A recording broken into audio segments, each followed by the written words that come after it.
Ghana, good evening Hamburg, good evening Germany. Welcome to Radio TopAfric Hamburg, and welcome to the political top politics on Top Radio Hamburg. Once again, it's a Friday evening, in fact, and a lovely Friday evening. But for today in Germany, it is not that lovely because a lot of people are going through hell because there's a lot of strikes going on this week. And as of today, the transport system in Germany or in Hamburg this evening is actually giving a lot of people some difficulties. But all in all, we thank God for our lives, and we thank God that we had a very productive and fruitful week for the week. Today, we have a lot of things to discuss, but there are some key issues that will be springing up both in Ghana, Africa, and also in Germany here. So I will entreat all listeners and also viewers to be patient, relax, okay? But then pick pens and papers, okay, to jot points from my guest, okay, and throw them back to us. Then we can answer or also join in the discussion. So please get ready and join us as we prepare to start our discussion.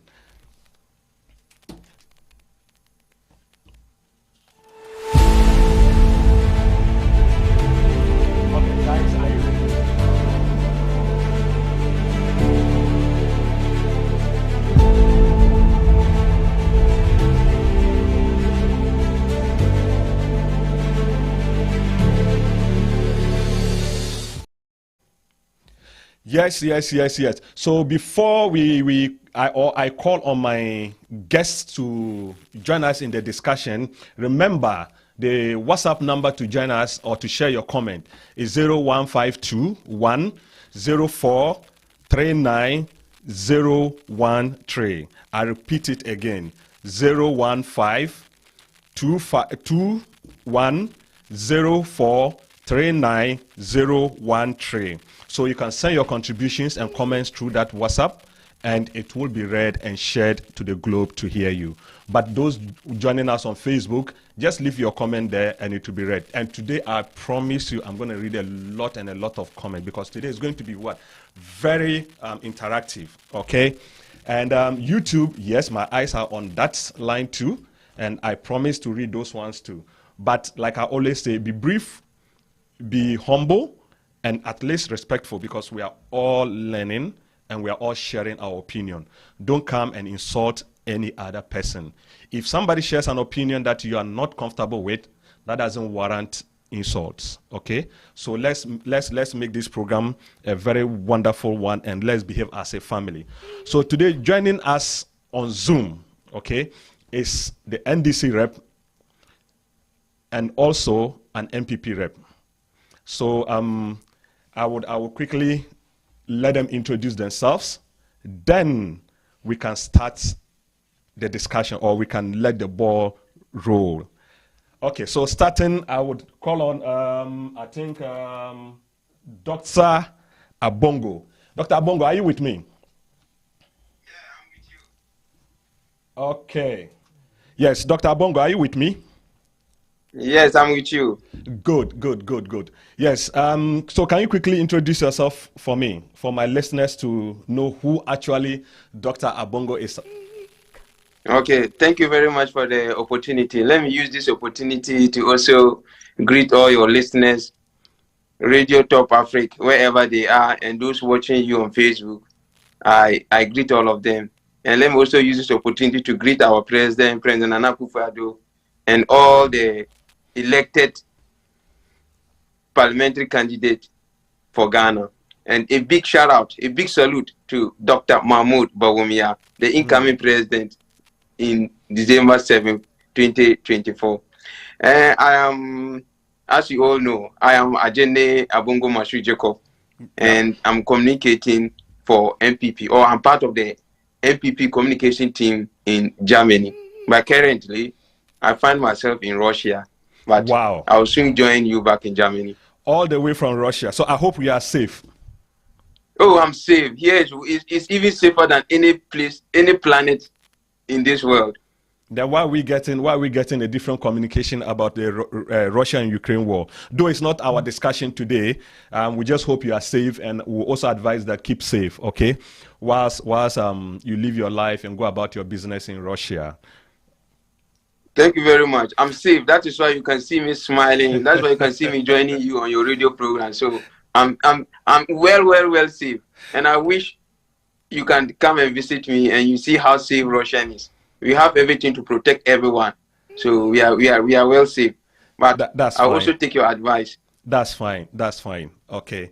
Yes. On the other side is my good friend and a brother from the NDC. Mr. Charles, can you also unmute your mic? Yes. Can you hear me? Yeah, I can hear you clearly. Okay. So can you quickly do the introduction and let the listeners and viewers know who Charles is and where you are reaching us from, if you are also in Russia? Okay. Very well. I am, as you have already indicated. Hello? Yeah, I can hear you. Hello? Okay. Yeah, thank you very much for this opportunity. First of all, let me extend my regards to the flag bearer of the NDC, His Excellency John Dramani Mahama, former President of the Republic of Ghana, and the incoming President of Ghana come 2025, January 7th. My sincere gratitude or regards also goes to the national executives of the Yeah, so I think we're having challenge with Charles's line. Whilst my producer is trying to fix it, I will quickly go to Dr. Bongo to start the discussion whilst we check on Charles. Charles, are you back? Yes, I'm back. I don't know what happened. Yeah, so can you continue then? I think there was a problem with your network. Yes. Yeah. Yes, as I was saying, my regards also goes to the national executives of the party, the executives of the Germany chapter, and particularly my regards goes to the Hamburg branch of the NDC. Yes, as you have already indicated, I am Charles Mensah, Mr. A legal advocate, and I am currently in Germany.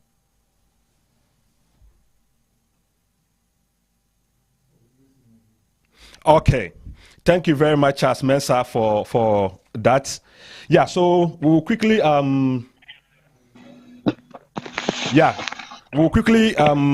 go through the topics or the discussions today. But before then, I just want to bring this other information out for listeners and viewers, because this show, like I said, is not only for Ghanaian or a Ghanaian political environment, but it's also for our other sister countries in Africa. So in other news today, Burkina Faso, Mali, and Niger, that we currently know are going through a lot of transition from military to from civil to military rule, and also a lot of coup d'etats in that region. It happens that these three nations are threatening, in fact, are threatening to leave the West African Economic Bloc, which we call the ECOWAS. These countries are trying to leave that bloc or exit that bloc because they feel that certain things are not done well, or the bloc is actually not doing things in their favor or in their interest, and also not accepting them since these countries are being ruled or managed by military personnel as at now. Also, going down to east, the Kenyan government, in fact, when William Ruto won power, he brought an ambitious project of affordable housing. And in line with that, he introduced a lot of levies or policies to generate money for that project or that ambition. And it happened that some other group and individuals took the issue to court that the levies and taxes were too much on them. So it went to court, and just recently, within the week, the appeal court of Kenya has actually ruled against the government, against its own government, for that move or that policy to take extra 1.5% monthly levy from citizens, that this money was supposed to go into a pool that the Kenyan government will use for this project. So sorry for His Excellency Mr. Ruto that his ambition is being shut down. Maybe they have to go back again and look at what they can do to amend or to change that policy so that citizens can actually buy into it and contribute so that it becomes a reality. Also, going down to our brothers, Nigeria.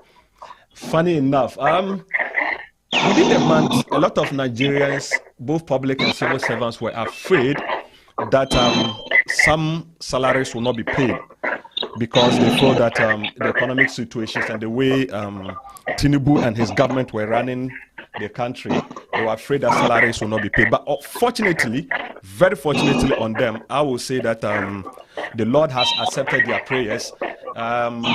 President has assigned his signature for the budget place for the payment of salaries. So I think the day for yesterday, on the 1st, yes, they will start receiving salaries in Nigeria. So that fear is gone. All the same, I know very well that there's a lot of court issues with their governor elections or state elections. Those ones too are underway that Nigerians are not too pleased with. But I would always say that we should leave everything to the law to decide. Again, Nigerians are complaining that they are not too happy with the fact that their inflation rate is hitting 30 to 32% as of today. There's a lot of complaints and row in Nigeria about it. So, and the fact that to their currency keeps falling with the, will I call them global trading currencies? Okay, the dollar, the euro, the yen, and the rest. The Nigerian currency is gradually going down the ladder, and Nigerians are not happy with that. I think that is also informing the rate of inflation Nigerians have as at 30 to 32%. Yes, but with this said, so Charles and Dr. Abongo. Yes, so Dr. Abongo, I will start with you. Your party, the MPP, as at last week, went into elections to elect their PCs, parliamentary candidates for certain constituencies. When I say certain constituencies, I mean constituencies that already have MPP parliamentary candidates representing them in parliament. Your party went into the elections within the week to elect new people or to maintain old people. After the elections, there are a lot of interesting stuff that are coming up in the news or we are picking up from the grounds. An example, I will give you just some few constituencies. Then you tell me your opinion about it and we can look at it. Yendi has, should I call it, experienced a violence. Also, currently there's a court case in Yendi. Bantama was an interesting spot, but I think we didn't actually see much. We also look into Dome Adjasafo, Honorable Adjasafo's place, that she lost the seat. That is one of your leading party members. And we know some things happened, but what in general terms, what is your view or what would you say about your elections? Okay, thank you very much. And I would once again want to thank my branch, Germany, MPP Germany branch, for the good work they are doing, and especially my chapter, Duisburg chapter, and our women's organizer, Mrs. Meida Hinkan. Yeah, generally our elections, it went on peacefully as compared to the last 4 years, because the party have put some incentives or some rules in place that have actually helped us to have peaceful elections. And one of the things the party put in place was asking district assembly directors or municipal directors, MCEs or DCEs, that they shouldn't contest a sitting MP. Or if you want to contest, then you should have to what? You have to resign your position before you contest. Yeah. And I think this policy or this law that the party implemented, it has actually helped our party. And you see, after the election, you could see the unity.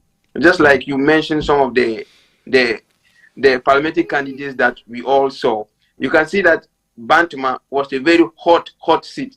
And people expected that the elections there would have been do or die. Yeah, myself, I expected so.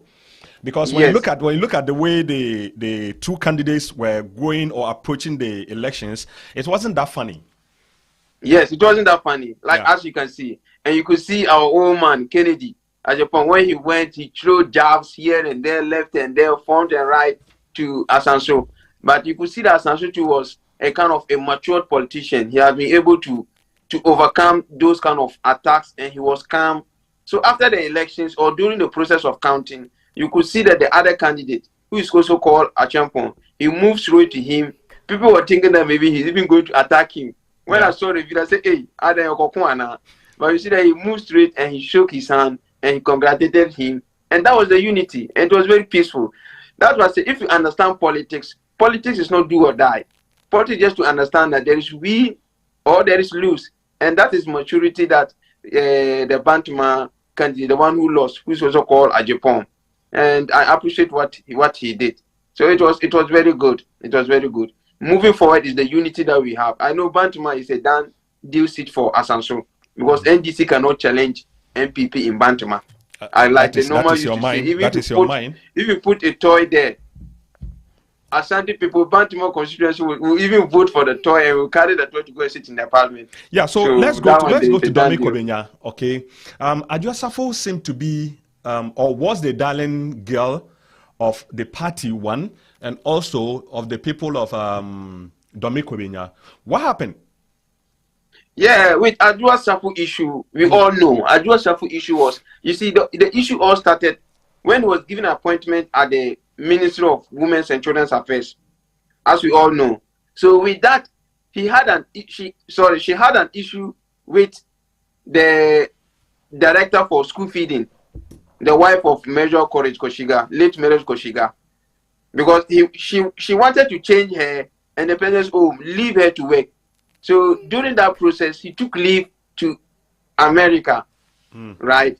And when that happens, he said, "Oh, she's having family issues," so she was not able to come back. And you could see, and we needed her seriously because Parliament is break even. So if you lose one member of Parliament, it's an issue. So it became a debate, and the party have to write to her. The party have to negotiate. All these things contributed to her defeat. And she also left her constituency, even though she came back to plead with them that they should forgive her. So you could see that she herself know that she have done a mistake. Yeah. She have wronged the constituency. So that is why she came back to plead with the constituencies. But it's a competition, and you are having a very strong competitor, and he have taken that advantage to campaign once she was away. And that has contributed to her defeat. And you can see the numbers. Nobody expected that kind of numbers. So you can see that Adwoa Safo's defeat, it is her own doing, right? It is her own doing. She just decided that she wanted to leave Parliament. And she actually left Parliament, and she was leaving the United States of America. And she realized that no, she has done a mistake. She did a mistake. So she came back to plead. So her loss is something that everybody knew that she's going to lose, right? So I was not surprised when she lost. I was only surprised. Let me take you back. Let me take you back to the Ashanti region. Adansa Sokwa, the trade minister's constituency. Prior to the voting, we could see videos, or we had videos showing he interacting with police officers and threatening the other candidate. That in our local palace or language, that me bono me bono ewa elections no ye win so anamasa bono. Like, is that not war drums he was sounding? And what is your party doing about those things, including that of the violence that happened in Yendi? Because prior to Yendi's elections too, we saw that one candidate, okay, that is the sitting MP, was alleged to be sharing money and televisions to delegates. And at the end of the day, look at what happened. A lot of violence going on there. What's your view about that? Is your party really a violent-free party, or will I say that they are so much interested in doing things the hard way? Okay, so let me take Ashoka first. And like I already said earlier on, that this year's parliamentary candidate was very peaceful. I would say it's violent-free. Even something happened in Yendi, but I would say it's violent-free. This thing is bound to happen. You know, it is election year, and you can see the tensions was there, but we're able to overcome. So I'll take the Ashoka. With the Ashoka issue, you see, I don't know, but I have seen the sitting MP. He's kind of someone who is very passionate about politics, and a person who speaks his mind, right? Yeah. And he's also Tahiru, and he's also someone who is quick-tempered. So if you combine these three things, you shouldn't be surprised of his reaction. Okay. I knew very well that he is going to win. So I was surprised when he was angry, when he was moving up and down. It's as if the one who was contesting him was a strong candidate. I didn't see it that way. I know that he's the Mugabe of Adanse Formina. He's undefeated, like he said. He's undefeated, heavyweight duty. So I knew very well that he's going to win the seat there. But you see, that is politics and that is elections. You should never underrate your competitor. And let me quote our old man. May his soul rest in peace. Sir John. He said what? You should fear delegates. Candidate. Yes, fear delegates. Sorry. Yeah. Fear delegates. So that statement is always there for the candidates to be afraid of the delegate. So that is why he reacted that way. But the comment he passed when he was with the policemen, you could see that he made a statement that wabone ni boys. So it's like he have actually organized guys that attack his candidate. So he was also saying that like mebono. Okay. You see. But I understand. But do you support? My question is that do you support such comments in election? No, period? Actually, I don't support, because this is internal elections, right? So if even it wasn't internal elections, would you have? Even if it's not internal elections, I don't support violence. This is democracy. With democracy, everything is supposed to be peaceful, right? Yeah. But you cannot over underrule it. Even America, that we know. That is the nation, the father of democracy. When Trump lost, you see how people reacted. They even went to the White House. There was conflict, everything. So sometimes it's bound to happen. But I don't support it, and I don't endorse any form of violence. Even if it's not elections here, I don't support any forms of violence. We are supposed to live peacefully in the society. Okay. But then conflict is inevitable. That's fine. Let me listen to the opinion of the NDC. I didn't end with the Yendi, but then, okay, so just in 30 seconds, the Yendi, then I can listen to your brother from the other side. Okay. With the Yendi, I don't know what happened, but there was no actually conflict, right? There was no conflict. It's like there was misunderstanding, right? And I saw a statement from the incoming candidate. I saw the candidate of the losing candidate. The so-called losing candidate, and I saw a statement from the EC. Yeah. The EC actually said they did not declare the results, which is true. Yeah. Because I saw a video in which the vice chairman declared, the vice chairman of the constituency. I'm yet to understand if the vice chairman can actually declare a result. I know EC is supposed to declare a result, but not a vice candidate. So that one, I also think that was the only misunderstanding in this year's parliamentary candidate elections, which I think the party is here to resolve it. Actually, it was misunderstanding because there was no any fight, and you didn't see that somebody is hurt, somebody's at the hospital. No, there was no any fight. It was only misunderstanding. So I wouldn't call it a a conflict. I'll just say it was a misunderstanding between the EC and some of the supporters with the candidates. So this thing will be sorted out. That's fine. Yeah. So thank you very much, Dr. Abongo, on this. Before I go to your brother Charles, yes, I still want to remind listeners that this is Radio TopAfric, Hamburg, and you are listening to the political show of this radio. But yes, there are a lot of breaking news, or there's a breaking news that I think I'll have to be sharing as we go along. Currently in Hamburg, like I said, our trains and buses are not working, and those that are working are not even effective because they are striking. So it is not only in Ghana that, or in other African states, that you hear of strikes. This time around, even in Western worlds, you do hear of these things because everybody is demanding his or her pound of flesh. So today in Hamburg, there's a lot of strike, or there's this strike going on, and it's affecting the transportation system.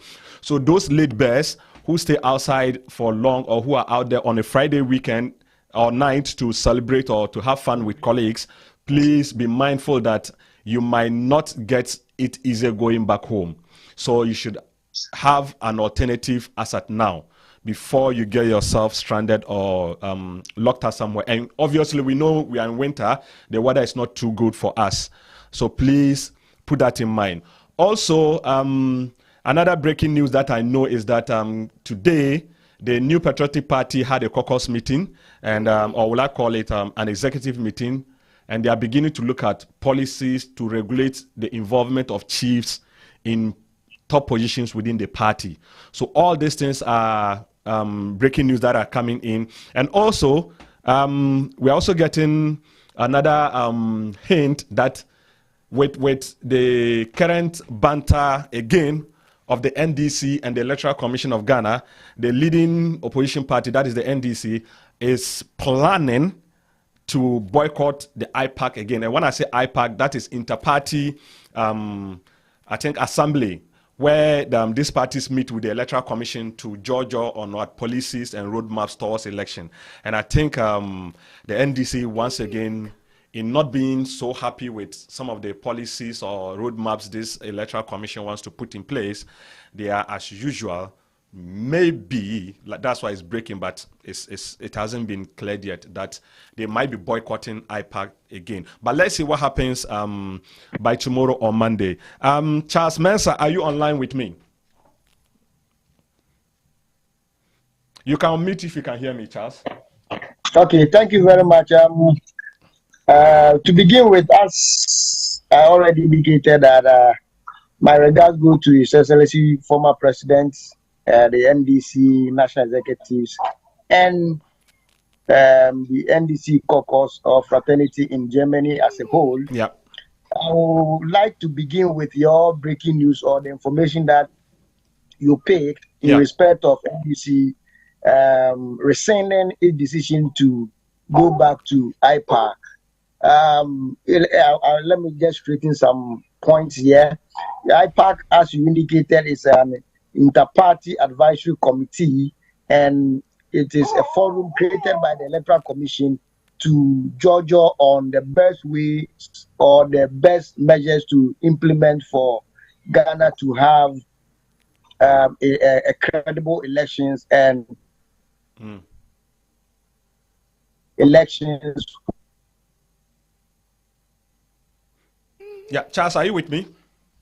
Yeah, so listeners and viewers, let's pardon with Charles because he's having challenges with his network, though he has come back. And also, I will say kudos again to Charles because today he's doing a lot of work and babysitting at the same time because he just got an emergency. But yes, still, this gentleman has been able to join us and also to share and also to contribute to the development of Ghana. So Charles, before you come back again, I'll say thank you so much and kudos for your level of patriotism for the nation. So you can continue, Charles. Thank you. So as I was saying, it's the NDC decision not to partake in the IPAC has to do with the posture of the current chairperson of the Electoral Commission, because hitherto, Madam J. Mensah.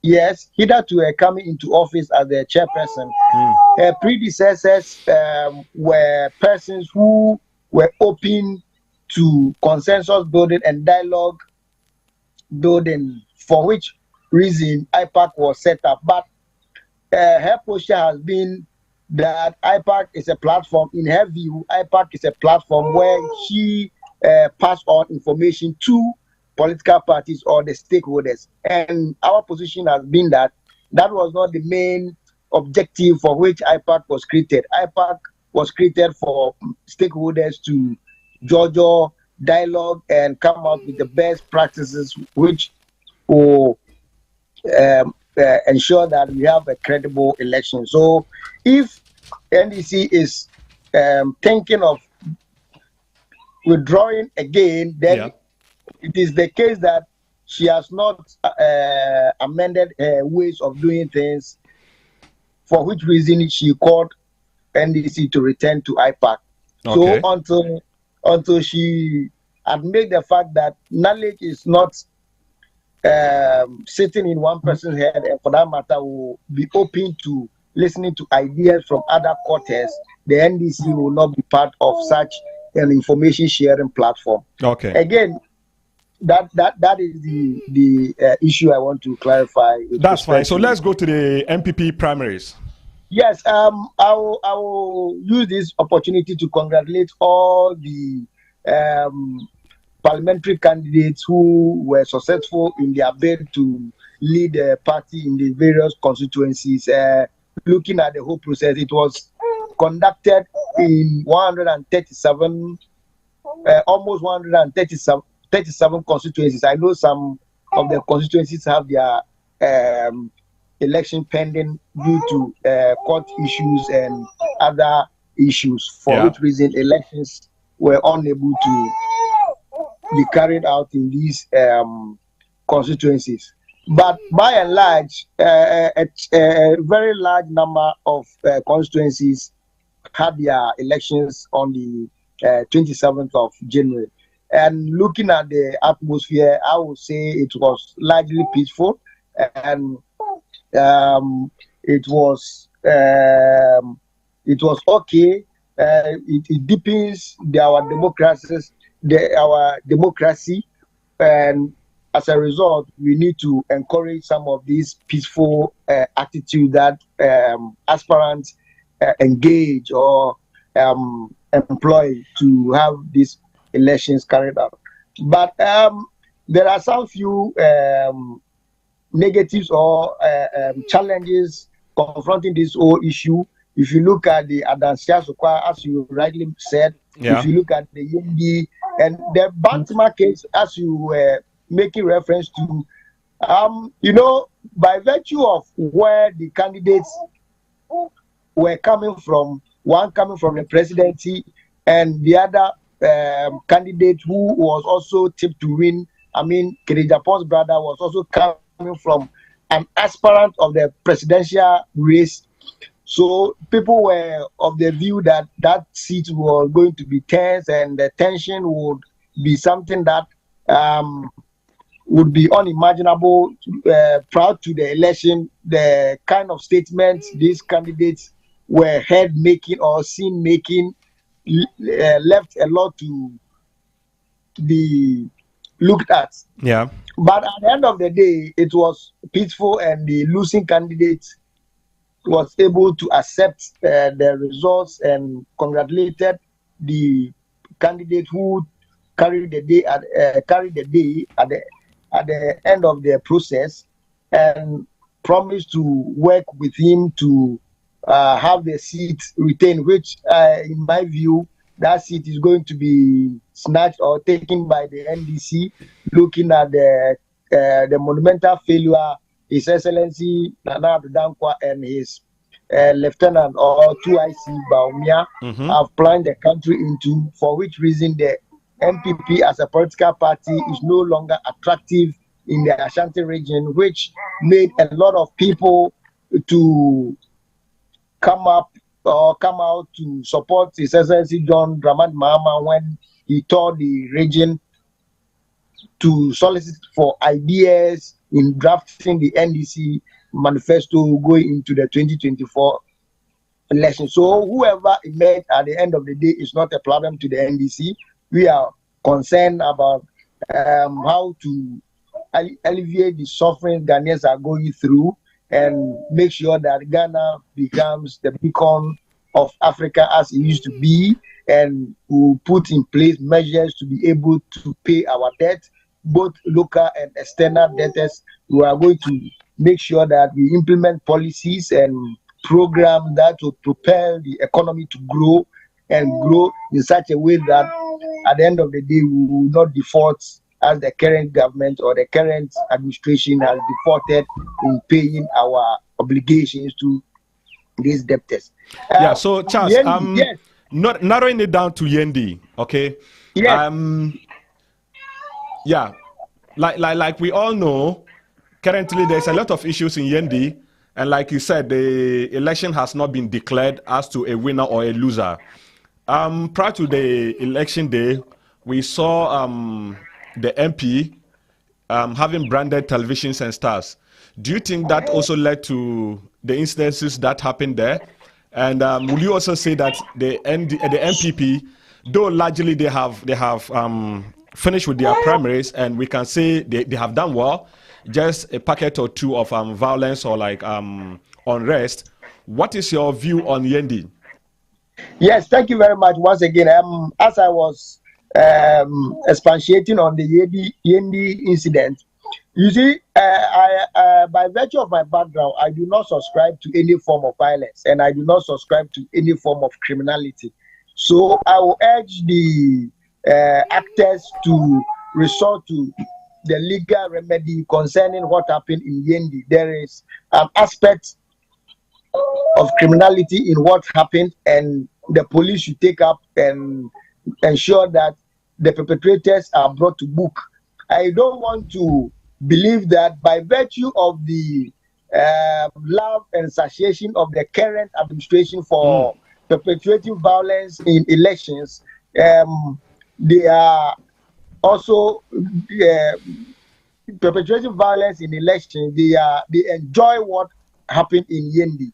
But I will urge them, the actors, to resort to the law to have the Yendi impasse resolved.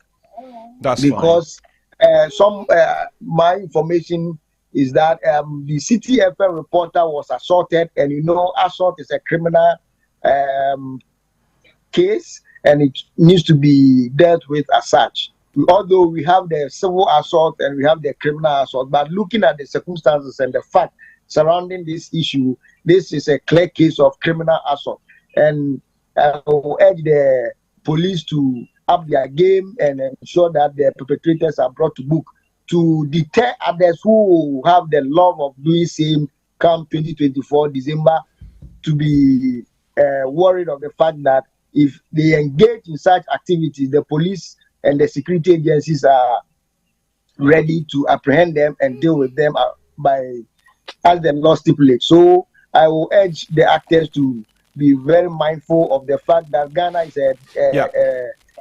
a constitutional democratic country, and we are governed by rules and laws, and anything that goes contrary to the tenets of the rules or the laws will be dealt with according to law. Again, the Adanse Asokwa issue,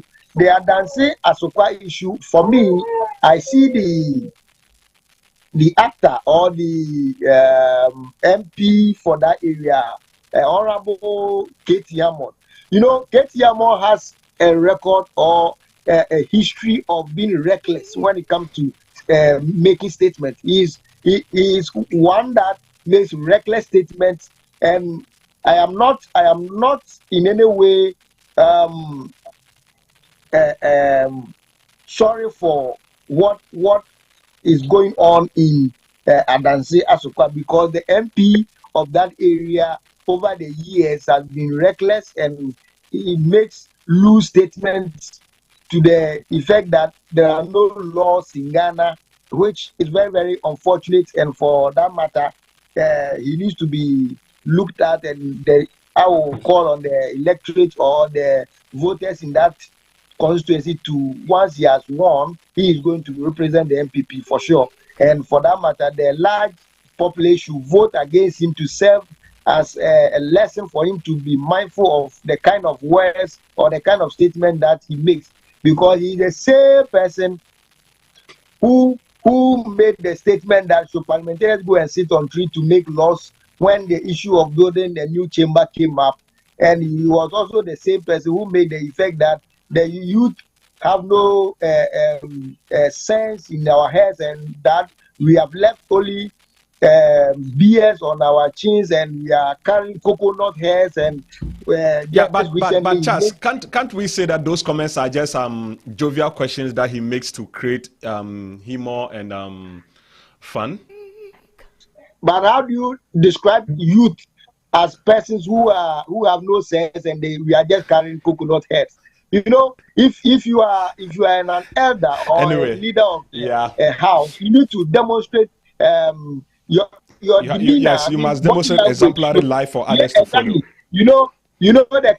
So, yeah, Charles, comment.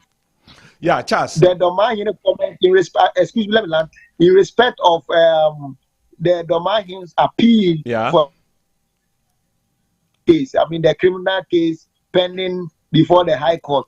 You know that you see the kind of comment that he made, which warranted the lawyers for the accused person in that case, in this case, Honorable Jachikwesi, to file a case of contempt against the Honorable MP for Adansia Sukwa. That's fine. So, Charles, in order for you not to dive deep into that, let me land on. Yes, I just want to land on this. To be bold enough to confront a. So, like I'm saying, I would actually get another day, okay, for us to dive so much into such comments.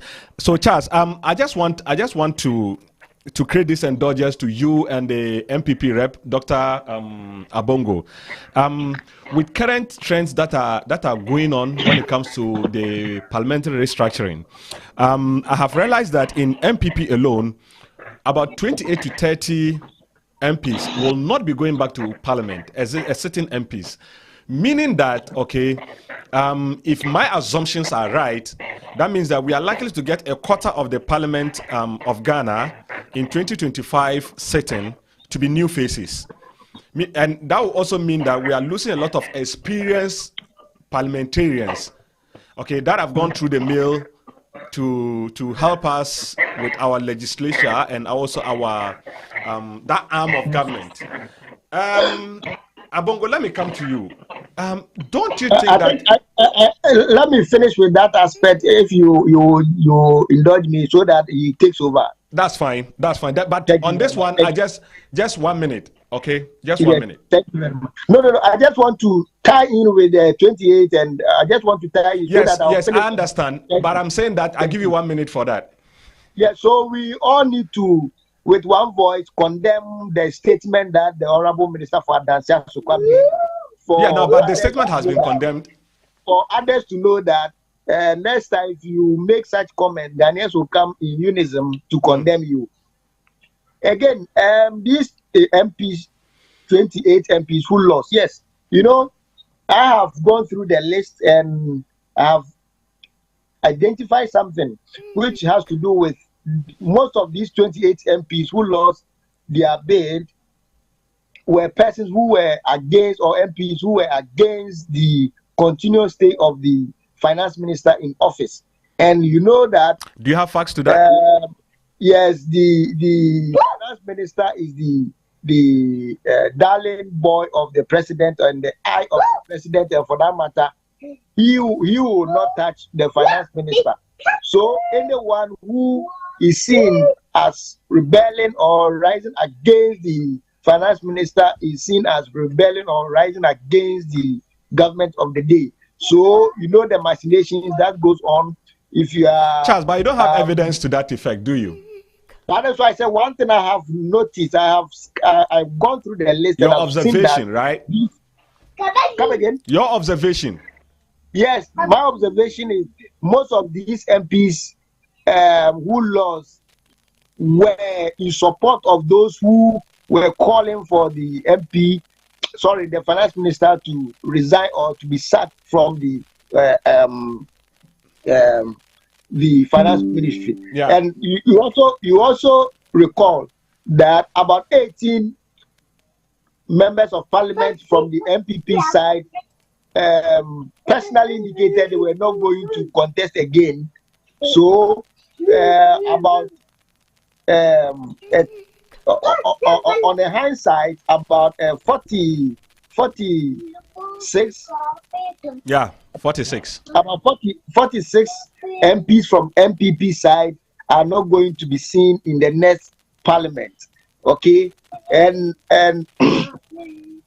it has to do with the kind of economic situation that so Charles, yes, you are not going deep into the situation, but like I said, let me give your colleague, okay, the opportunity to respond to this 28, or like the fact that we are getting new entrants into the Parliament of Ghana. Then we can move to the next topic. Okay, so Dr. Bongo, if you are with me, you have 1 minute to respond to his submission, and also what is your view about the fact that the Parliament of Ghana will be getting I will call it new entrants?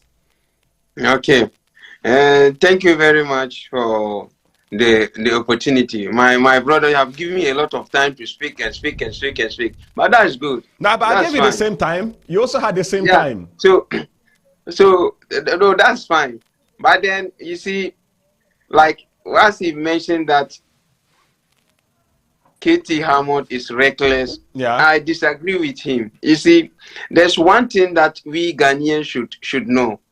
Anyone who speaks the truth, or anyone who speaks what he says, Ghanaians don't always like him. They feel like that person is reckless. Like he mentioned that some of the youth are coconut. He not say all the youth. He says some. Some But of the youth. you don't address human being to like to be having a coconut head. That's not No. like, You see, at least from coming from a senior person like him, a public figure, and also I think at that time he was a nominee, if I'm not mistaken. No, I'm not too sure, but he's currently a minister of state. It's not an insult. You see, human beings are supposed to have brains. Human beings are supposed to control their brains.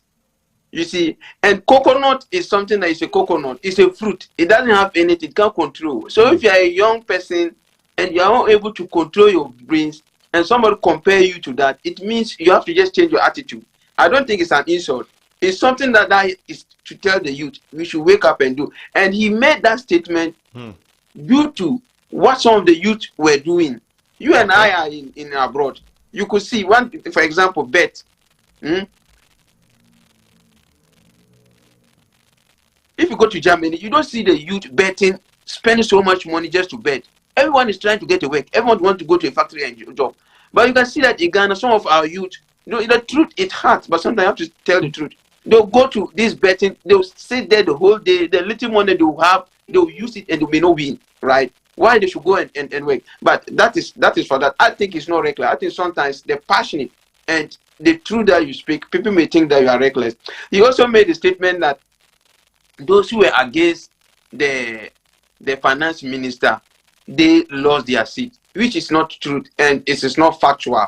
Because look, some of the ministers, as I'm talking to you, some of the ministers lost their seats, right? If you go to Tano South, he lost to Dr. Gideon. If you go to Walwale, the woman, she lost to Haji Alarba. Kabiru. Yeah. Yes. She lost. These were ministers, and they were not against removing their colleague minister. And even the one who superhead. Yeah. the gang leader.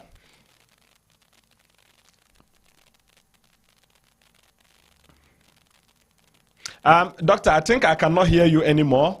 I don't know if you have muted yourself. Johnny? No, I think he's even from here.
I think our Zoom link is actually not helping us today, but I just want to address one or two issues that Abongo and Dr. Abongo and also Mr. Charles Mensah were already addressing, which I think that is something I also have an opinion about.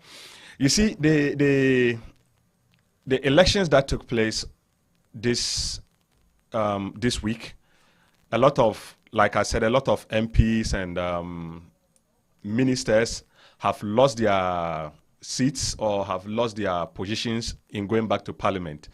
And within the ruling party, the New Patriotic Party, they are changing, or they will be getting about 40 MPs that might not be going back to parliament, meaning that the party is introducing 40 new faces into parliament.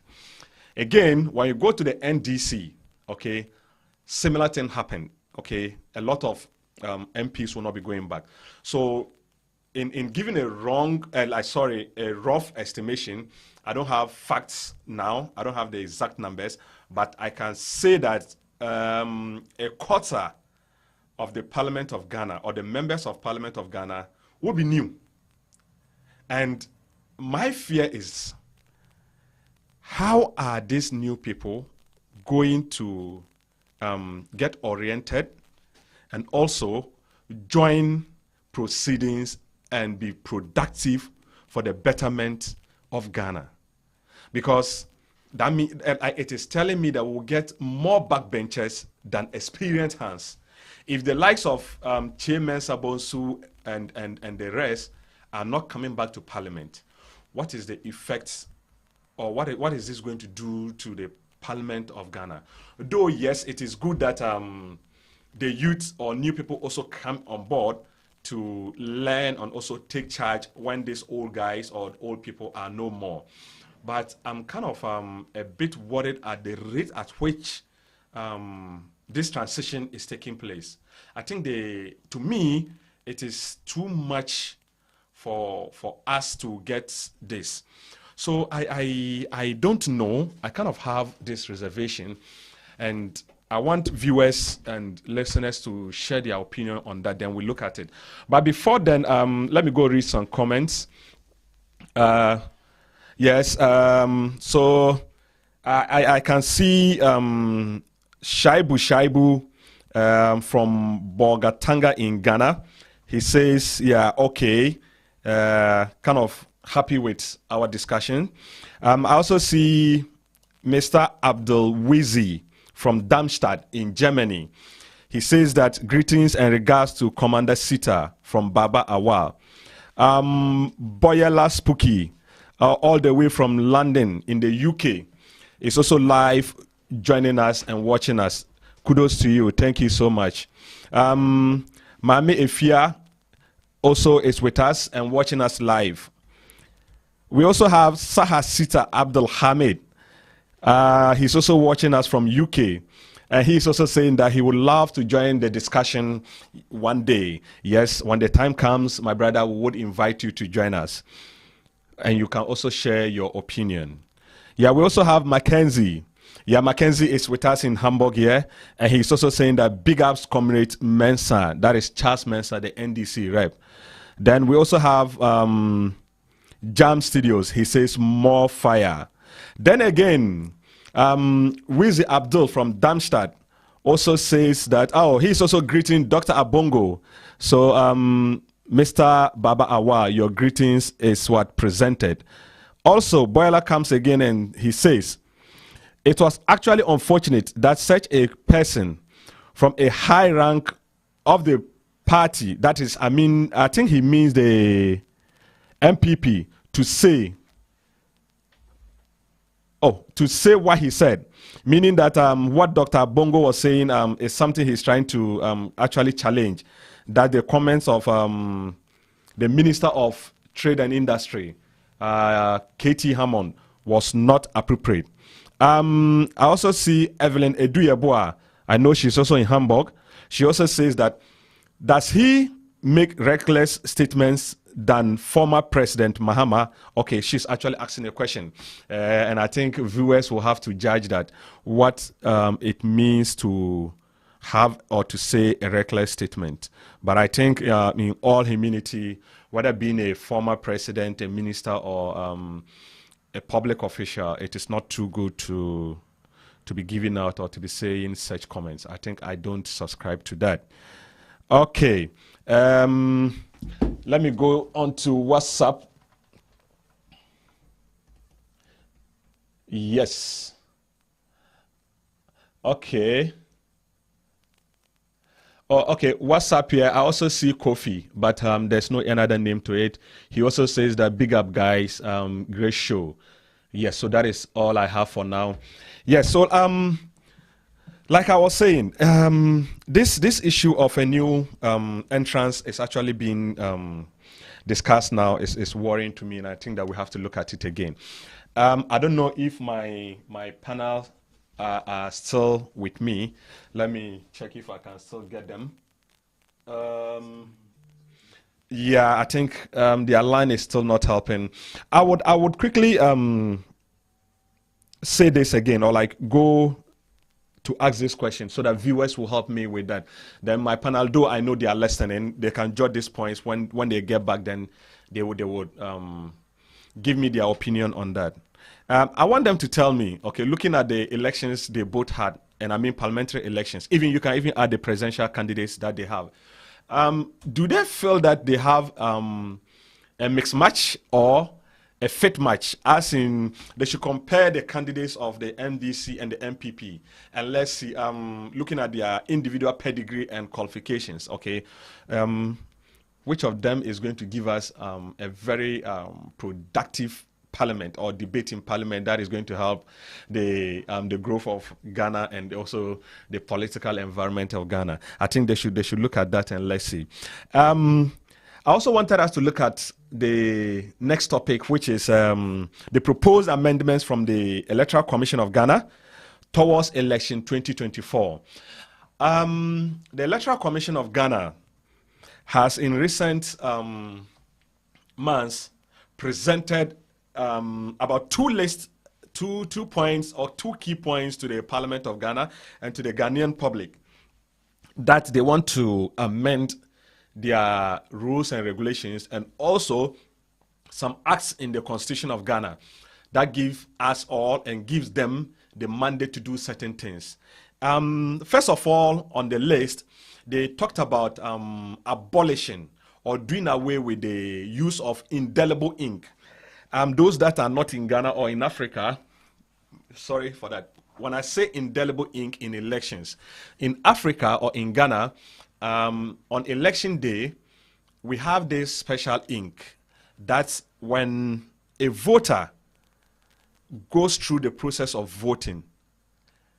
This voter, the finger is being dipped in ink, and the ink is indelible, and that means that it cannot be washed out immediately. It takes about a month for it to go naturally, okay? So, but immediately dip your finger in the ink, then it dries up. It cannot be erased immediately or on that day or a day after two. I think 2 or 3 days, you cannot do anything about this ink. It has been a practice in Ghana, I think from 96, okay? The Electoral Commission of Ghana introduced this, and every voter that goes through elections in Ghana, you get this on your finger. You choose which finger that you want the ink to be placed on or to be dipped into the pot of ink. But this is a form of check and balance that we use as part of our electoral process to make sure that we get free and fair elections, and also to make sure that we prevent double voting or people coming multiple times to vote. So this ink has been in place since 96. And the EC, as part of improving on the electoral system and also the identification system and also the general system of the EC to make sure that candidates are satisfied, parties are satisfied, and also voters or individual persons who come to vote are also satisfied, they went in to add a verification, an additional verification, okay, to the indelible ink, so that biometrically you would be identified by your thumbprint and also facial expressions, or will I say facial, I've forgotten the term, but per your facial approach or face, one can, or the system can detect who you are, okay, or like if you are the right person to vote. Good. So with the EC developing all these things, they feel that, okay, the indelible ink is more or less old and have overlived its usefulness, so they want to abolish it and stick to only the biometric system. There have been a lot of up and downs and also discussions on it, whether the ink should actually be abolished or accepted. Actually, on my personal view, okay, looking at the terrain of Africa, the terrain of Ghana, and also the behavior and the perception of Ghanaians on elections, I would also throw my opinion on the table by telling the EC that they shouldn't do away with that indelible ink. And I'm saying this to support, I'm being biased here, okay, to support the opposition party that is saying that no, they should allow it to be there because it adds up to the verification process. I don't think that allowing it is going to take away anything. It is only going to solidify your verification. And also, when you take it out, okay, how guaranteed and how sure are we that these machines can verify voters as they are, and also make sure that we don't get failures? And I mean that these are machines. Anything can happen. In the last elections, 2020, okay, these machines were used, and we had packets of issues where these machines were not able to verify people by thumbprint. They have to call witnesses or guarantors to guarantee for them before they were able to vote. And some of these issues bring out a lot of challenges and difficulties on election day.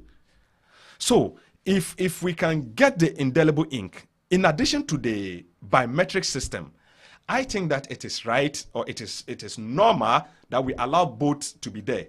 So that once you dip your hand in the ink, you can also be verified biometrically. Then everybody is satisfied, and also we get a clean sheet, we get a free and fair and satisfied election result. So that tomorrow, another party don't go to say that, yes, my people in this area were disfranchised over ink or over system or over verification machine not being worked, or intentionally faulty verification machines sent to a certain particular area. Okay, so I think that they should allow the ink to be there, but that is my opinion. The Electoral Commission deems it right and fit that they want to take it off, and they've brought it to the table for discussion. And I think that, like I said, I know the leading political party, and I mean opposition political party, the NDC, is against it. I also know very well that some few people and stakeholders, and also, what do we call it, opinion leaders in Ghana are also not in support with that so much. Though this issue went to IPAC, the Inter-Party Advisory Committee, I don't know what the conclusion is on that very policy, but I know that the other issue that the EC also brought on board, which is the change of date, which actually didn't emerge from the EC, but from other stakeholders within the country. An example, the religious sects. The NDC actually, I said the NDC, the Seventh-day Adventist Church, okay, brought out a proposal, or also a petition, that 2024 elections will be falling on a Saturday, which is going to affect them, and which is also going to mean that they might be disfranchised in voting. So they wanted it, or they wanted the election to be moved from that day to another day. Though, yes, most election days that we have had in Ghana, election days are always declared a public holiday where people can go freely to vote and do other things if they want to, or travel to their constituencies to vote. So this proposal too has been in place for discussion. And I know that the NDC, yes, is against it again, saying that it will bring a lot of unconstitutional acts, or it would also lead to the EC not sticking to the rules and regulations. And let me explain one aspect of it so that listeners and viewers would understand me. There's an act in our constitution that says that, okay, especially for parliamentary elections, that on from the day of election or from the day of declaration, as a member or as a candidate to have won an election as a member of parliament, you have 30 days for your transition before the next sitting in parliament begins. Meaning that if elections are conducted on the 7th December, okay, exactly on the 7th January, these people who were elected as parliamentary candidates or parliamentarians of various constituencies should be sitting in parliament and be sworn in as parliamentary representation for those constituencies, meaning that that is going to be the opening day of parliament, and every parliamentarian needs to be there. It is constitutional. So if the EC is going to adhere to petitions and complaints of various sects, religious sects and individuals and stakeholders, and trying to move this day to another day, which day then will fit the constitutional provision that from the day of declaration or the day of election of member of parliament should be within a month or 30 days. That is something I'm sitting here, I find it a challenge. Though the EC is having a lot of explanations to back that assertion that it is possible. But if even it is possible, but is it constitutional? If it's not constitutional, that means that everybody can go to court and place an injunction on that. And where is that going to lead us? First of all, it's unconstitutional. So if there's an injunction on it, obviously the injunction will be held. And that is going to affect the entire process of the election and also the governing system or process of the country. Actually, I'm not an expert in this, but with my layman's point of view and understanding, with the little I've read about it, I think it will need one, parliamentary approval. And also that will mean that there will be an amendment of the constitution or that act before it can actually come into existence. So I wish my guests were on board, but like I said, I have challenges with their Zoom link, and my producer is working hard to get it done. I wish they were there to have contributed, to have given me their contribution or their comments on that. But before then, getting them back, I will just go on a short break and come back again. So once again, this is Radio TopAfric Hamburg, and thank you for watching. Stay tuned, and just a 5 minutes break, and we would be back here.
Yeah, so thank you very much for coming up and still staying tuned with us. Like I said, this is Radio TopAfric Hamburg, and we are still discussing issues relating to politics of Ghana, politics of Africa, and global politics. But like I said, today, my guest on Zoom is Mr. Charles Mensah from the NDC and Dr. Abongo Mashood from the MPP. Yes, we had a bit of a technical issue and they went off, but I now have them back. Doctor, can you hear me? Yes, I can hear you. Yeah, but I think I cannot hear you very well. Can you hear me now? Okay. Just let me check on this as soon as possible because I barely can hear you. But Charles, are you online? Charles Mensah, Mr. Charles Mensah. Are you online? Yeah. Can you hear Okay, me? I think. Hello. Yeah, just hold on, I'm coming.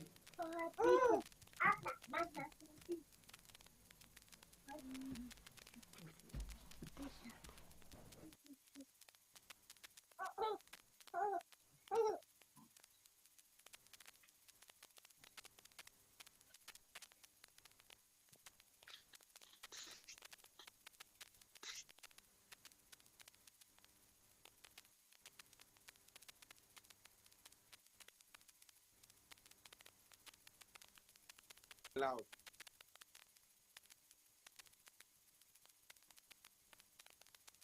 Yes, I can hear you. I can hear you.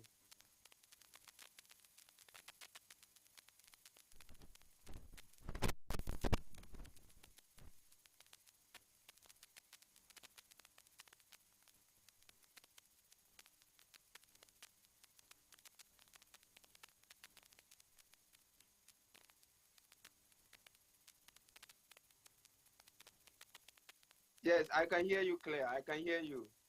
I can hear you. Can you hear me now? Yes.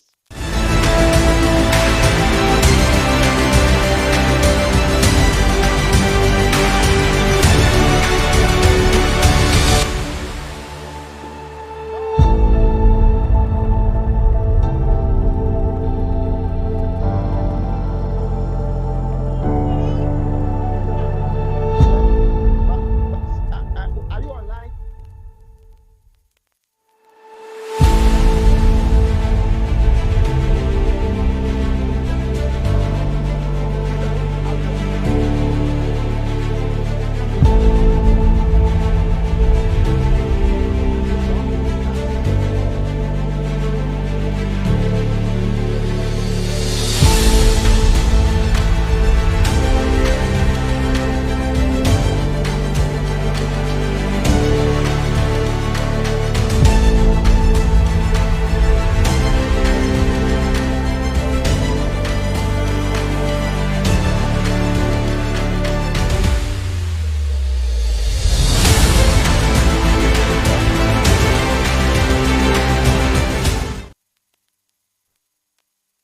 Yes. So, like, we are back again, and I'm getting Dr. Mashoud from Russia online now.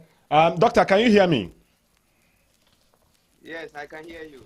Good. So, yes, your brother Charles Mensah said a lot, and whilst we were online, the network was failing us, so we had to go on a break and also to come back. But I'm not going to go back into that topic again since we don't have much time left on our hands.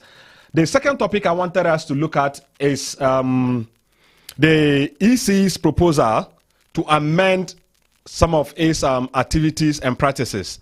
One, the use of the indelible ink for voters for verification, and also the proposed dates or change of date from 7th December to either first Tuesday or second Tuesday, or some are saying 4th November or 7th November.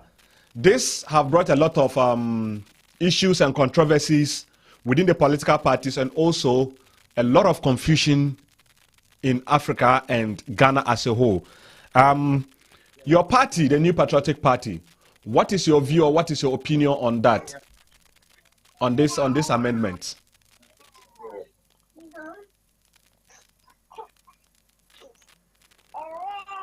Doctor, can you hear me? Yes, I can hear you. Did you hear my question? Yes, I hear your question. Good. So I'm asking, what is your party's, or like, what is your view on some of these amendments and also Yes, changes? and thank you very much. And once again, I just want to use the opportunity to say,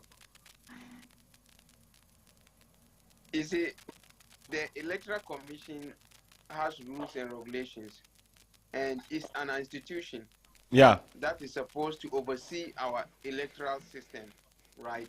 And the EC has stakeholders, but and the stakeholders. Doctor, whilst you are talking, can you position yourself, I think, to the right for me? Is that okay? Yeah, just stay in the middle. Okay, yeah. So this is okay. Yeah, can you continue then? Thank you. Okay. So as I said, the Electoral Commission also has stakeholders, and the Electoral Commission stakeholders are the various political parties. That is all the registered political parties in Ghana, right? But like you said, the indelible ink is an old tradition, right? Yeah. It's an old tradition. Even though now we are using biometric, and you know, biometric is more powerful than the indelible ink. But then, if you look at the timing is the most difficult problem now, right? Because, you know, it's always difficult to change a culture. Like, if the Electoral Commission had announced this earlier on, then they would have succeeded. But they have just announced it in the election year, and we all know the tension in the election year. So that is why I and you are having discussion now. Yeah. The indelible ink will not change anything, right? Whether the EC use it or they don't use it, it won't change, because now it is a system that is called biometric system. So once you vote and you pass through the system, you can never teach the system. Yeah. The indelible ink is just there to show anything. So, in my opinion, I would say it's good to change. It's good to reduce cost, because at the end of the day, the indelible ink is an additional cost to the EC. Once we have biometric system, I would have wished that we should do away with the indelible ink. But then, you see, it's a culture, and we are dealing with people. So it is not just easy to take it away in the elections year, right? Yeah. Political parties will read all meanings on it, especially if those that will lose the elections will put all meanings in it. So I would encourage the EC to rather use it this year, right? So that next year, after after MPP has win the election, they will start the implementation, start the education earlier, right? So that they will sanitize Ghanaians. All the stakeholders will know that the next coming year we will not be using the indelible ink. Like, as we are talking, I would advise EC to use it, even though it will reduce costs if they don't reduce it, because it's very expensive to use the ink. Look at the population, the voters population, which is about almost 50 million or more.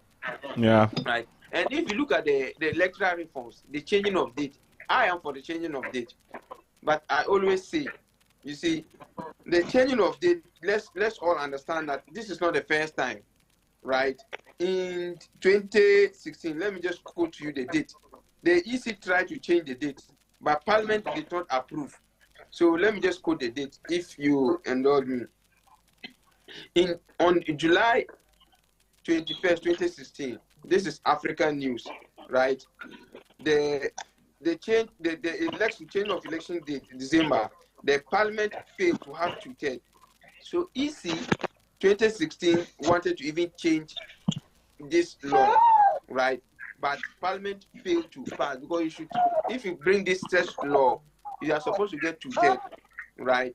But you see, the meeting that the EC had just recently, which NDC, they were not part of IPAC, but just the last meeting that they had, NDC joined the IPAC meeting, and according to source, according to according to the EC and even the media houses in Ghana, they have confirmed that all the political parties have agreed that the EC should change the date to the 7th November. They have all agreed. But as they should implement it this year, is the issue now to solve. Because the NDC are saying that yes, they have agreed to it, but they prefer it to be implemented the following year, that is 28, right? 2028, because 2024 elections will be coming this year. But the EC wanted to implement it now. And I can see the wisdom in it. You see, if we do elections on the 7th December, just like the last time we had elections, and none of the candidates win the elections, we are tempted to do a runoff. Yeah. So if you are going to do runoff, that means it will be going to the following year. Therefore, if it is going to the following year, then we are going to spend some number of days that the new president should have taken over, right? Because the new president is supposed to take over 7th January. But if there's a runoff, that means the election cannot take over. He cannot be sworn in 7th January. We have to do the runoff before it can be sworn. So the EC say, okay, if that will be the case, then let's bring it to 7th November. So after the 7th November, if there's a runoff, the ED can schedule it back to 7th December, 1 month ahead, to do the runoff. Therefore, we can have our president in that very year. Coming to the new year, then we can swear the president in, which I think is laudable. I endorse that the date should be changed from 7th to 7th November, just to make room for in case there is runoff, right? So I endorse it, and the party to NPP party who went to the IPAC meeting also endorsed the change of date. It's something that, yes, reforms is good.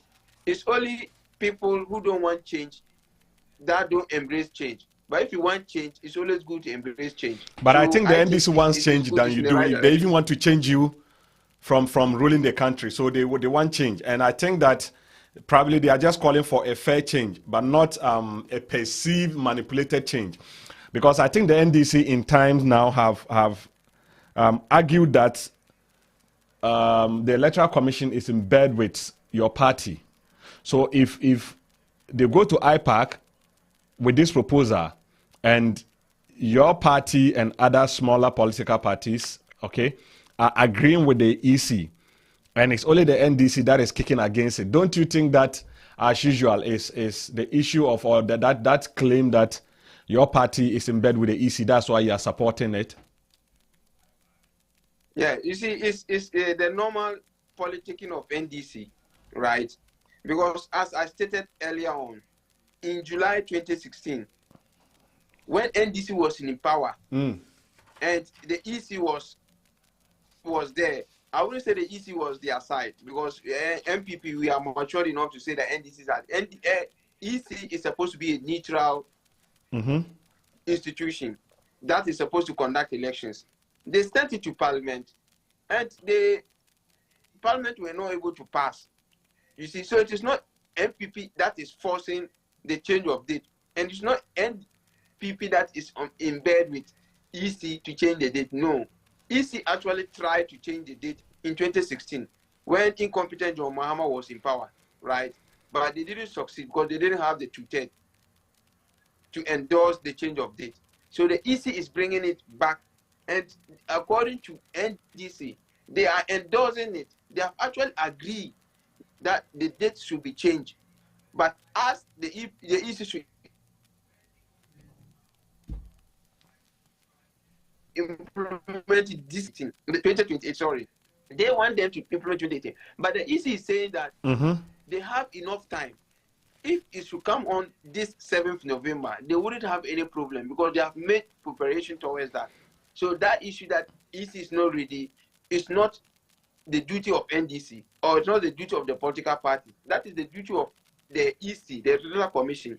And the Electoral Commission have stated categorically that they can implement the 7th November elections if all the parties agree, or all the stakeholders agree that the date should be changed to 7th November. And I also hear the SDA Church, there's a public institution, they also send a petition to the EC to change the date. But the EC is saying that it is not because of the SDA letter or petition that they're changing the date. No, but because of, if in case there's a runoff, right? Yeah, so that is that. This is not the matter of MPP, no. So Dr. Abongo, if I heard you right, okay, can I conclude that you and your party, you just feel that the NDC, as usual, they are just making noise to gain political favor? Yes or no? Yes, as usual, you know, that is politics. If you are politics and in opposition, good, then advantage. Good, then let me tell Mr. Charles Mensah that whatever he's going to say is going to classify it as noise and what to gain political favor. So thank you very much on that. Mr. Charles Mensah, are you with me now? NDC, they don't have any message, right? No, like, so let me listen to him. Maybe he has something to say. Let me give him the opportunity and let's hear him. 24-hour economy. Yes, we'll come to that. We'll actually touch on that. We'll actually touch on that. We'll actually touch on that topic, 24-hour economy. Yeah, yes, Charles Mensah, are you there with me? In the industry, when you were in power, you did not implement any industries, and MPP have brought one factory, and you want to use that advantage to implement your 24-hour economy. You see, he doesn't have any message, he doesn't have any policy. No, but before Charles Mensah comes in, okay, Doctor, at least the NDC have brought one policy they want to embark on, or like they will be implementing when the Ghanaian populace or the Ghanaian people give them the mandate 2025. What is your party saying? Because you people haven't said anything. You are just relying on the glory of your current government, and you are making noise. At least they are saying that they will give Ghana a 24-hour economy.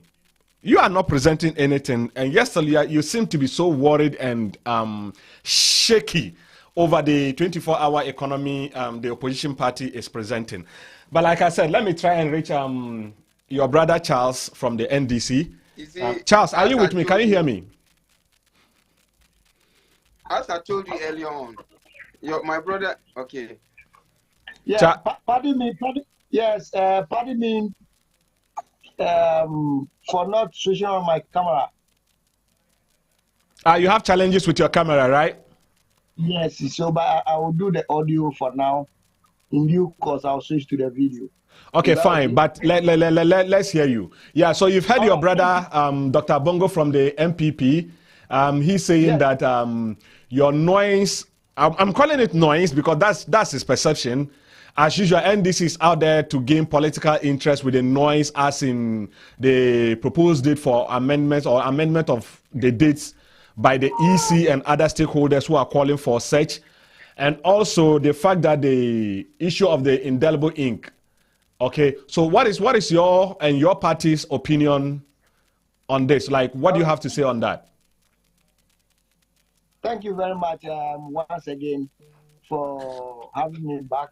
And to begin with, doctor has said a lot of things that I need to rebut and tie in the question that you have just posed. But you know one thing, you rightly described him as a doctor, and as a doctor, he is an authority. Okay. Yeah, so there are certain things that we should not encourage. I was making reference to the fact that the Adanse Asokwa MP has been making reckless statements, and he was attributing it to the fact that he just been truthful and he just been bold or something like that. And for that matter, what he was saying is some youth are senseless. But it is just unfortunate that he, being a doctor, is also endorsing such statements. You know, there are certain things that we need to come together as a country and condemn so that people will not have the motivation going forward to be doing those things. Because these people have been emboldened to be engaging in all manner of things which are not auguring well for the development of Ghana, because they get the support of some Ghanaians that they think what they are doing is right. Look, the president is on record to have said that he was misled to have signed the Ameri deal. All right. So can we say that by virtue of he being misled, he's an old man carrying the coconut head? You cannot just say that. Ghanaians were making a genuine call, and you sit in the comfort of your home and describe them as being senseless or whatever, being youth carrying coconut head. You know, some of these things should not be entertained. We shouldn't support these things in our body politics. So I wouldn't dwell much on it. Ghanaians or the listeners are discerning enough to know that what the minister or the honorable MP said was uncalled for, and we should all not support. We should condemn it in its entirety. Again, doctor made mention of the fact that incompetent John Mahama. Yes, the incompetent John Mahama was voted out of power and brought the so-called competent Nanado. But what we see currently, what is the state of the economy? The economy that the incompetent John Mahama left for the competent man is now ranked or graded as a junk economy. Yeah. The economy that the incompetent John Mahama left was graded as competent Akufo-Addo has taken this economy from B+ to D. I don't know the doctor that he should understand these ratings. Okay, the Ghanaian economy is now ranked as a junk economy. The Ghanaian economy, yeah, but capital bond markets. But like I said, Charles, so can you also limit your contribution now towards the EC proposal? Yes, I know, but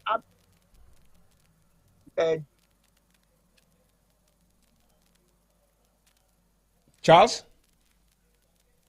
Ghanaians know better, and they know whether the economy is good or bad by virtue of the state of their packet. So I wouldn't dwell much on it. And you shouldn't, because we'll have time to do that. Thank you very much. You also mentioned of the fact that the NDC has no message. You see, they keep on sleeping in illusion. That is why they are unable to govern this country.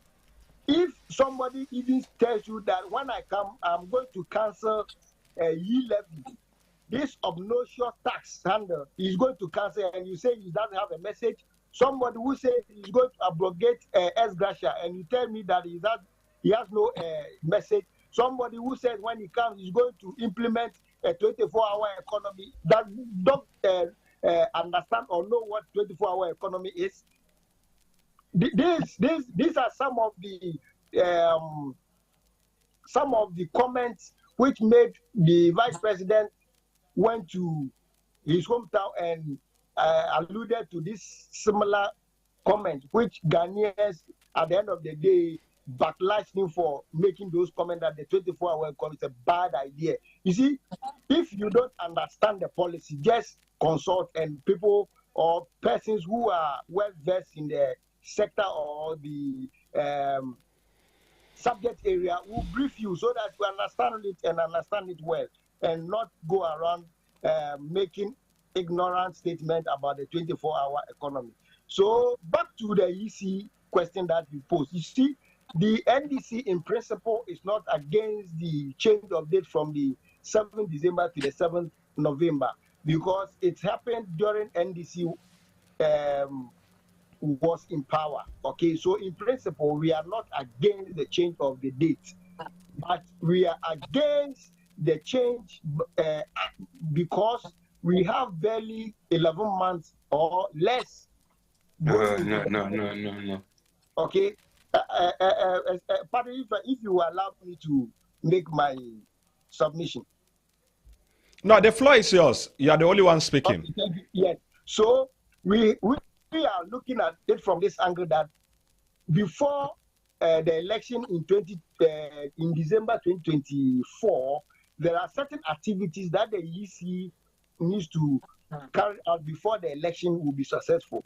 And even as at now that we are talking, the calendar the EC intends to carry out its activities based on the calendar is not even out. So we are saying that at least your calendar should come out, because you are supposed to carry A, B, C, D. We should know the timelines for which reason we will support your change of date or we will not support your change of date. Yeah. Okay.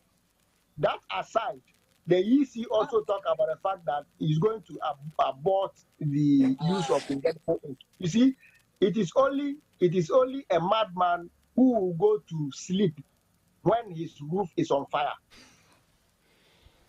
All right. Yeah. It is only a madman who will go and sleep under his roof on fire.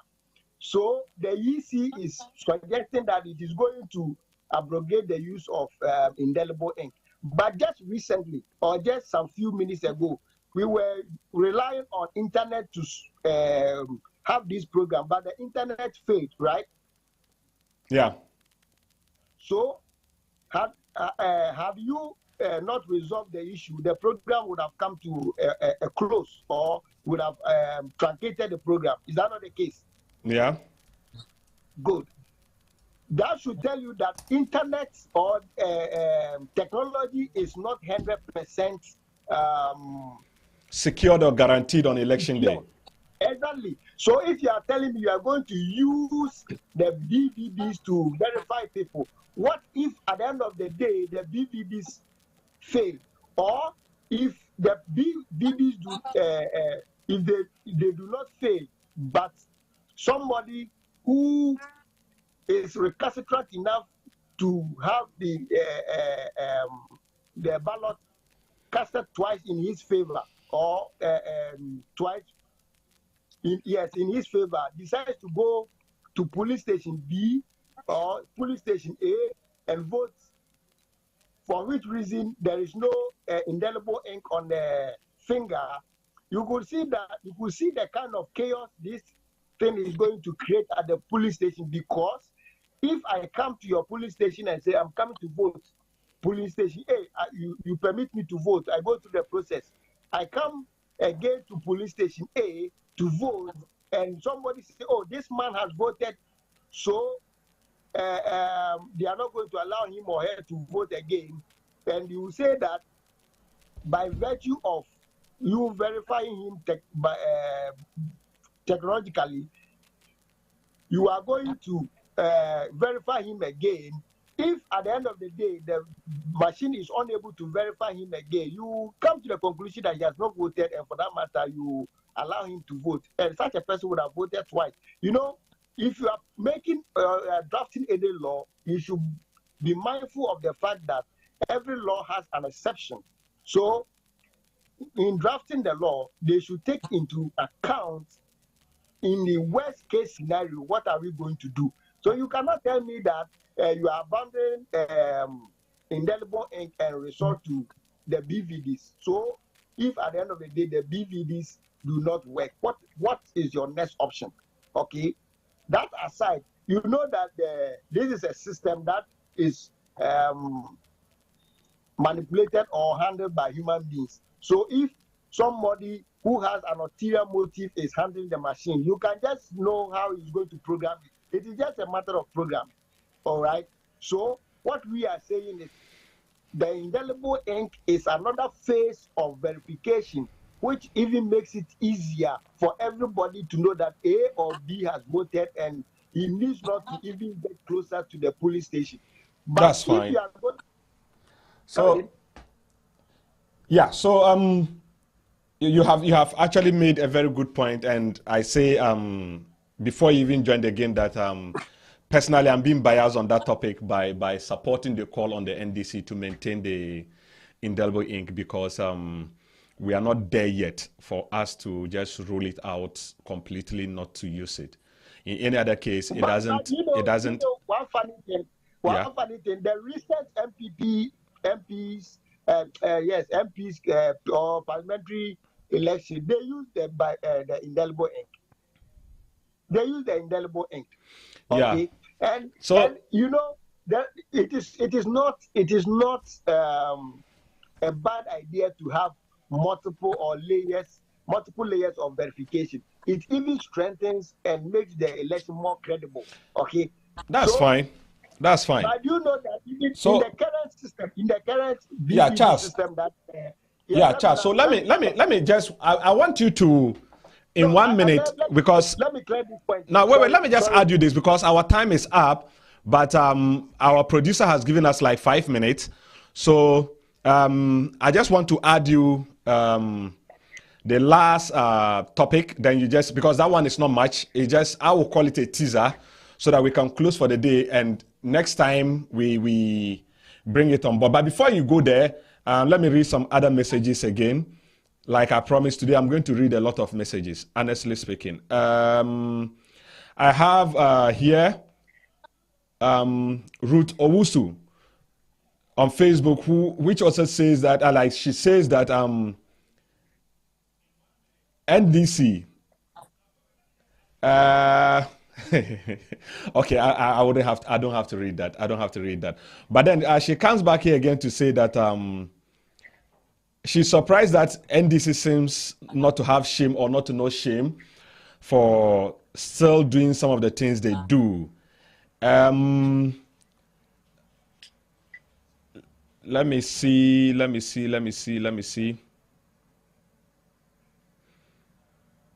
Okay, Saha comes back again to say that a lot more than you think, meaning that he still wants to join the show more than we think. So that means that we need to reach out to him and give him an opportunity one time to also give out his contributions. Yeah, so Charles, as I was saying, let me add you this, then you just conclude in 2 minutes before Dr. Bongo will wrap up the day for us. In 2 minutes and a minute, okay, in 2 minutes, all right, 24-hour economy. Do you think it is a game changer for Ghana going forward? Okay, thank you very much. Let me conclude on the... you have 2 minutes. So if you use the 2 minutes in concluding, you might not get the time to talk about it. Yes, the current law or the current system that we are even using, do you know that we have something called manual verification? No, unless you tell me. Yes, there are some people who have issues with their thumbs, and for that matter, they were unable to go through the proper biometric registration, so they registered them manually. I mean, these our brothers and sisters who are suffering from these thumb lepers and those kind of people.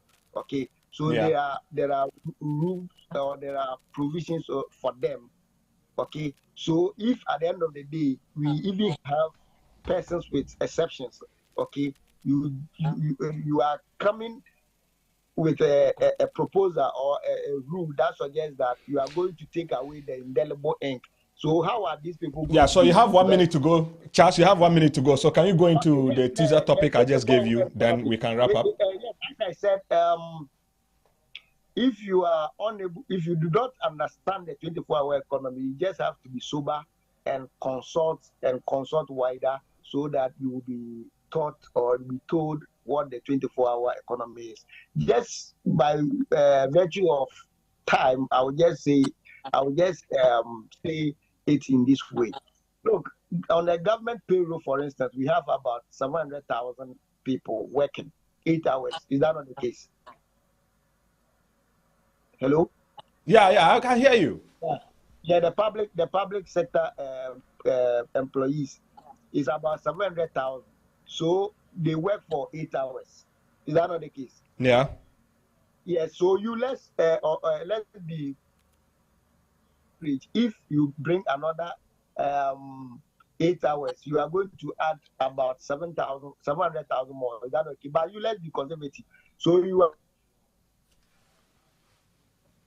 of it, which is 350. Is that not the case? Hello? Yeah, Charles, I can hear you. We can hear you. By bringing another 8 hours, you employ about half of the existing 700,000. So you will be moving into the realm of 1.5. Is that not it? 1 billion plus. Okay, just introducing a policy of 8. Who are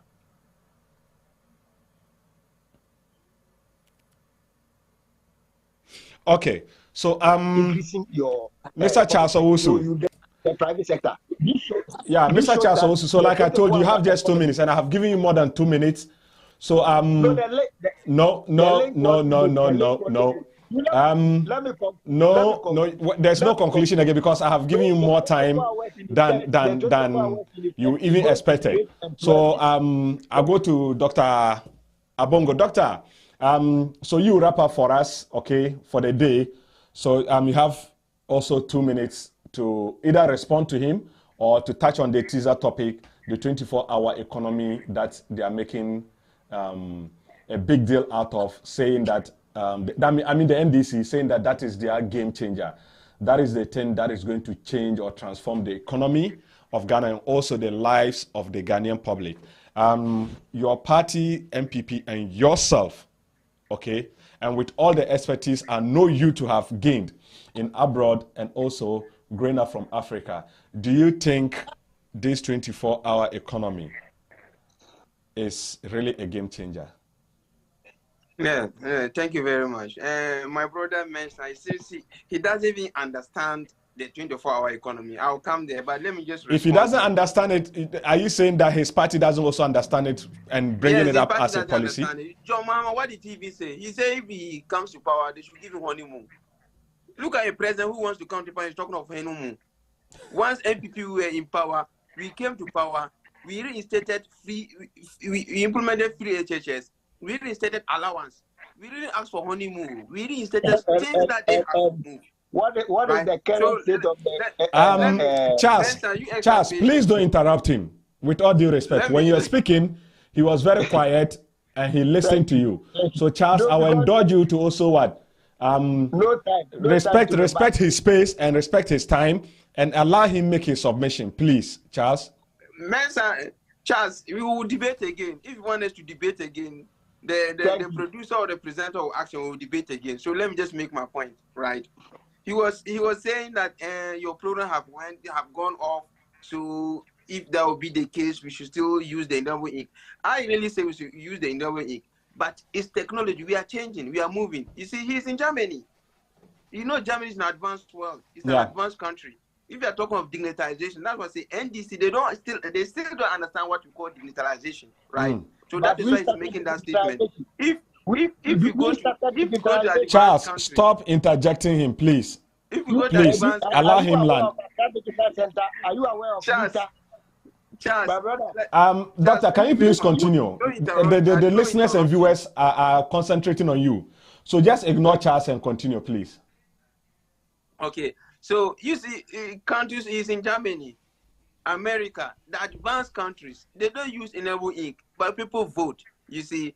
And if you can remember, we have what we call no verification, no vote. Yeah. So actually, you have to be verified. So if the systems are not working, that means you can't even take part in the voting. That's the system. But the EC have assured the Ghanaian public that their system is 4 hours working, right? And they have some systems in advance. So even if one system is not working, they have surplus system that they can use to supplement what is already in existence. And he was talking of the leprosy. The leprosy that he's talking about, leprosy, they don't have fingernails. So you can't even use the enable inks on them, right? But let's go to the 24-hour economy. You see, I always say, what does we know about 25-hour economy? If you look at the NDC policy, the 24-hour economy is not talking about Ministry of Foreign Affairs. It's not talking about the ministries. It's not talking about district assembly. The 24-hour economy, that's what I say, if you don't understand the policy, they say it's going to be in the agriculture sector and factories, right? So they're concentrating in a particular sector, no ministries. He's not saying that the Minister of Foreign Affairs will be open for 24 hours. No. So if I have my desk and I work on my computer, a different person will come and sit on my computer. No, they are not saying so. They are saying it's going to focus on the industry. That's why I say if John Mahama says he's going to focus on the industry, when he was in power, what kind of policy did he design? He didn't have any policy. It is Nana Akufo-Addo who had one district, one factory, right? And that one district, one factory that he's going to implement is 24 hours.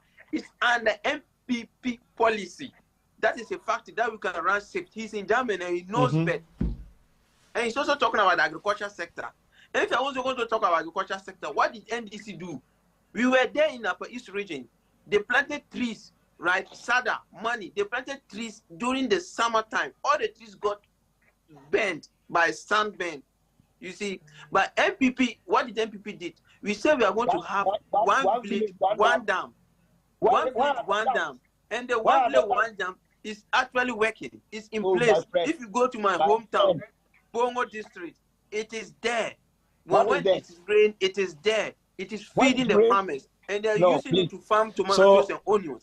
This is what we call policies. So actually, he's 24 hours that MPP is saying that they do not design policy. Because they don't design policy to build factories. So if you don't have factories, how can you work 24 hours? Are you going to work 24 hours on the street? No, of course. If you are talking 24 hours to run safe, just like in Germany and other industries, they run safe, you are going to work in factories and industries. And if you are talking about factories and industries, you have to put policies in place. That is why MPP put the one district, one factories. So he's either coming and you not even come, right? Because someone who wants honeymoon, how can he come to power? So all I'm saying is that NDC don't understand their 24-hour economy. If they understand the 24-hour economy, then they should bring policies that will help them to build factories, right? They should bring policies that will help farmers to farm all year round, even in the night. But if you don't have any policy to build factories and help farmers to farm, how do you implement the 24-hour economy? You can't. It's so amazing. It's so amazing that Doctor, you are telling the NDC that they don't understand their own policy they are bringing on board. Wow, this is so strange. Maybe I will say that it's because they haven't taken time to give detailed explanation as to what they mean by 24-hour economy. But maybe I don't blame them. Maybe they know that when they bring the entire policy out, when they expose it, okay, you the MPPs, you would have you have the opportunity to pinch holes everywhere in the policy. They are kind of reserving it to present it to the Ghanaian public. But to say that they don't understand it, I think is something too hard for them to go back and look at it. Yes. Charles has also made you understand that, look, they know what they are doing and they feel that this is what is going to change the economy of Ghana. Whether being it on agri sector or any other sector, they feel that that is what is going to change the economy of Ghana. Yes, you talked about one district, one dam, which I have issues with. Yes, maybe in your community, Bongo, that dam is still valid or like it's still strong and working. But we also had reports from other media houses that some of the dams were not actually constructed up to standard, and it is not helping the populace there. Though yes, in your community, it is good and it is working. We do understand and we appreciate. That is why it is a policy, and that is why yes, the Ghanaian public will judge. The Ghanaian public will judge your works and that of the NDC to vote. Yet again, I would want to say thank you to all of you for participating today or like making time to join, especially to this my guest, okay, reaching out from Russia, Moscow, and joining this night. I do appreciate you so much, Dr. Bongo, and also to Charles. Charles, thank you so much for making time to join today, though I know what is happening with you at home right now. But hey, kudos to you and Charlie. I respect and salute you for that. Yes, both of you, and you behave maturely in this program. I do appreciate it so much. All I will say is that lace your boots as the political season is getting stronger. This house is very willing to host you for you to explain and to share your policies to the Ghanaian and also the global environment so that everybody can understand if your government or your party really means business. Okay, for Ghanaians. Even those in the diaspora are so interested in some of the policies you'll be putting in place. Okay, one of the policies we are so dear, or like that is dear to our hearts, is the ROPA, because every Ghanaian in the diaspora will still wish to sit in the comfort of their homes in Hamburg, in Moscow, in China, in Texas, in somewhere Newcastle, or in Australia, and still cast their vote and make a change or make a decision in Ghana. So I will entreat both of you to talk to your leaders that the ROPA, we are still keenly following it, and we wish that they work on it for us to also benefit. Again, I would want to thank my listeners and viewers for making time to stay with us all days long. Though we had technical hitches, but they were still there, or you people were still there with us. We do appreciate it, and we say thank you so much for being part of this. I would also want to thank my producer, Mr. Johnny, for that wonderful work and also being my lifeline and support here. Johnny, thank you so much for this good work done. My executive director, Mr. Desmond. Hey, Bosu, God bless you so much. And like I said, oh, my lovely listeners, God bless you and keep you safe, and may we meet again. Oh, but before I forget, Dr. Amatamaklo, my good friend and Bosu, okay, I haven't forgotten of you. Thank you so much for the good work you've been doing to support my program. I do appreciate it so much. And next week, in fact, let me announce our topic for next week, so that and I would want you both to join, okay? Listeners, next week we are going to have a mega show and very impactful one, okay? Germany has just passed a dual citizenship law, making it possible for other citizens of other nationals to have a dual citizenship with Germany. Though already other countries have that with Germany, but Ghana didn't have that. But now that opportunity has been given out, that we can also join the other fleet of countries to also have dual citizenship. And the Ghanaian community is so happy and concerned about this. Next week, we are getting experts and lawyers and also opinion leaders to discuss this issue of dual nationality. And I would like both of you to also join on board, or you would be on board to tell us if there are any policies or policy roadmap towards this this issue, and also the general idea of how this dual citizenship is going to play out when it comes to the politics in Ghana. Because I know that the NDC is still in court battling something related to that. And also the MPP, a member of parliament for Boku Central, was once jailed because of this same topic. So I think it's an interesting topic that I will entreat that every Ghanaian anywhere in the globe should join us to discuss next week, Friday. And next week, in fact, we will start the program exactly at 8 o'clock, so that people at their workplaces and those driving at home can also participate. So thank you so much once again for being part of this show tonight. God bless you and God bless us all. And see you next week. Bye-bye from TopAfric Radio.